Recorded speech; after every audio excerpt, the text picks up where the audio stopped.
ఏదైతే అన్న నందమూరి తారక రామారావు గారు గూడు గూడు గుడ్డ అనే నినాదంతో ఫస్ట్ తొలి, ఎందుకంటే ఆంధ్రప్రదేశ్లో కాదు భారతదేశంలోనే ₹2 కిలో బియ్యాన్ని మొదలుపెట్టిందే తెలుగుదేశం పార్టీ అన్న నందమూరి తారక రామారావు గారు.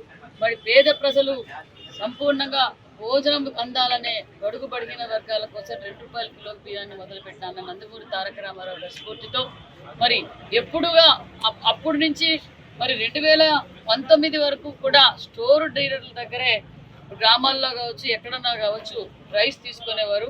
నమ్మకంగా స్టోర్ డీలర్ దగ్గరకు పోతే ఖచ్చితంగా వాళ్ళు ఉంటారు 3 రోజులు 4 రోజులు 5 రోజులు అని చెప్పి తీసుకునేవారు. మరి గత ప్రభుత్వం 1924 రావడంతో ఎండియూలు వెహికల్స్ పెట్టి మేము డోర్ డెలివరీ చేస్తాం అని చెప్పి పనులు పోయిండే వాళ్ళు కూడా దానికోసం కాసుకోవడం, సరిగా సదుపాయాలు లేకపోవడం, దానివల్ల ఉపయోగం లేకపోవడం, సుమారుగా మనకు అంటే ప్రజల సొమ్ము 233 కోట్ల రూపాయలు వృధా అయిపోయిందన్న విషయం కూడా మీకు తెలియజేస్తున్నాం.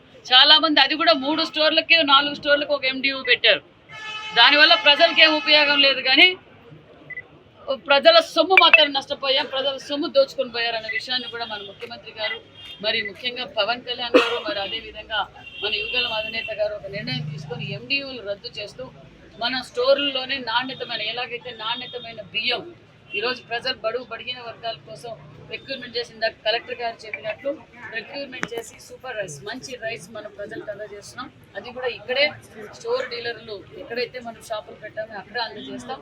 ఎవరైతే వికలాంగులు వృద్ధులు ఉంటారో అంటే సింగిల్ కార్డ్ హోల్డర్ ఎవరైతే ఉంటారో వాళ్ళకి ఇంటి దగ్గరికే వెళ్ళి మనం ఇచ్చే విధంగా కూడా ఏర్పాటు చేశామనే విధంగా తెలియజేస్తూ మరి స్టోర్ డీలర్లు ఏ విధంగా ప్రవర్తిస్తున్నారు ప్రజల దగ్గరికి ఎప్పటికప్పుడు ఐవీఆర్ఎస్ కాల్స్ కావచ్చు, మరి ప్రజలకు అన్ని విధాలుగా అందాలన్నదే ముఖ్యమంత్రి గారి లక్ష్యం అనే విషయం కూడా తెలియజేస్తూ మరి ఈరోజు మన పెనుగొండ నియోజకవర్గ హెడ్ క్వార్టర్స్లో నేను కలెక్టర్ గారి ఓపెన్ చేసిన విషయం కూడా మీకు తెలియజేస్తున్నాను.